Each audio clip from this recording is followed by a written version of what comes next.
My brothers and sisters, the Lord be with you. And with your spirit. A reading from the Good News of Jesus Christ according to St. Mark. Jesus and his disciples left from there, and now they began a journey through Galilee, but he didn't want anyone to know about it. He was teaching his disciples and telling them, "The Son of Man is to be handed over to men, and they will kill him, and 3 days after his death, the Son of Man will rise." But they did not understand the saying, and they were afraid to question him. They came to Capernaum, and once inside the house, he began to ask them, "What were you arguing about on the way?" But they remained silent. They had been discussing among themselves on the way who was the greatest. And then he sat down, called the 12, and he said to them, "If anyone wishes to be first, he shall be the last of all and the servant of all." Taking a child, he placed it in their midst, and putting his arms around it, he said to them, "Whoever receives one child such as this in my name receives me, and whoever receives me receives not me, but the one who sent me." The good news of our salvation. Praise to you, Lord Jesus Christ. And so, sisters and brothers, whenever you hear in the gospel text that Jesus is going into the house, that means he's going into this intimate place where he's going to teach his disciples. And what is the teaching in today's gospel text? The teaching is about hierarchies. Now, you're well aware that there's always a hierarchy, if you will, of how we seat and we place people. So, for example, any of you have been involved with weddings and wedding receptions and how you're going to seat people. This is quite a big deal for a lot of people in terms of where you get seated. And the closer you get seated to the bride and groom, and the closer you get seated to the parents of the bride and groom, supposedly the more important you are. So there's something about a hierarchy of where you're seated. It's also, by the way, in some families, it's still a custom that the head of the family, whoever the head of the family is, sits in a certain place. And I think I see that less and less. But you certainly notice it, I think, for example, during holiday time.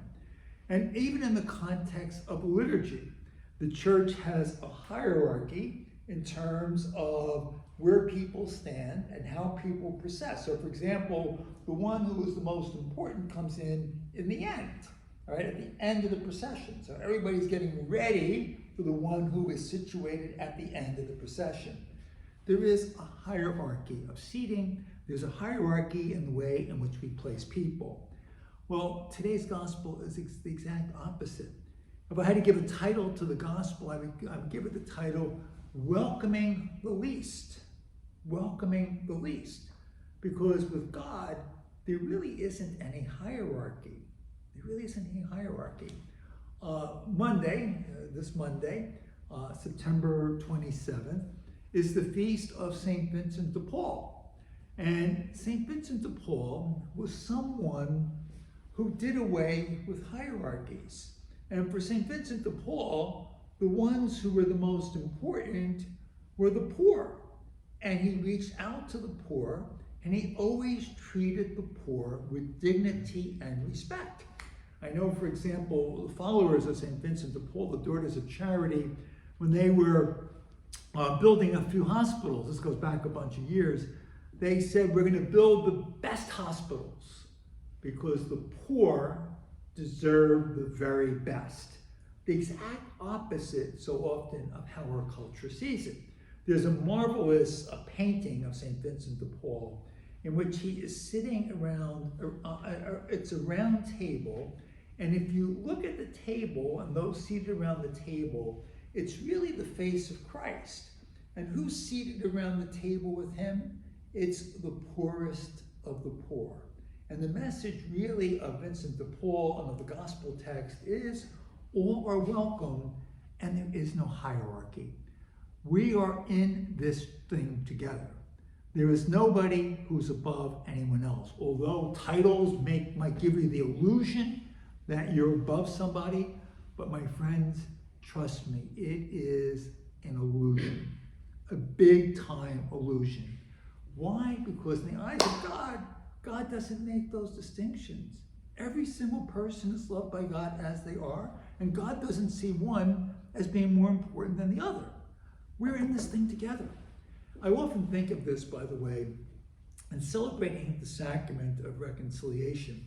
I remember, by the way, I can tell you this because I was asleep for this. I was hearing the confession of someone, and I had fallen asleep, so I have no idea what the person said. And then when I suddenly woke up, the confession was over. I had no idea what this guy said. And I said to him, "Look to the nuns."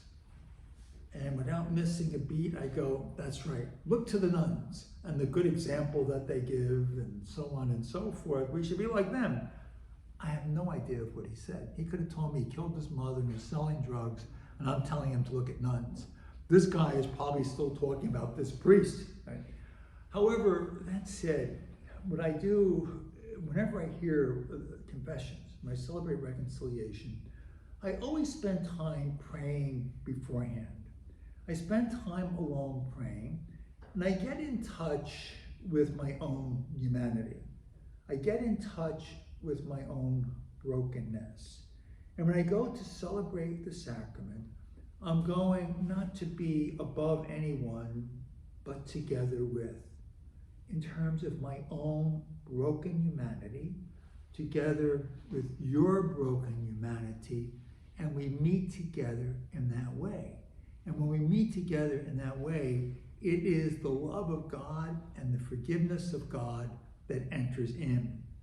And so in the gospel text, we see that Jesus, that the apostles are arguing, who's more important? Right? Who gets the better seat? Who's number one in the hierarchy? Jesus would have none of this. He wanted nothing to do with any of this. And he says, "Bring a child over to me." And again, in the first century, children counted for nothing. He brings a child who counts for nothing. He says, "This is the one who counts. Unless you become as a little child, you will not enter the kingdom of heaven." And so Jesus does away with hierarchies. Everybody is important and everybody counts in the mind of God. I'm reminded of a race I had watched. This goes back a bunch of years ago. And they had all the people that were running in this race.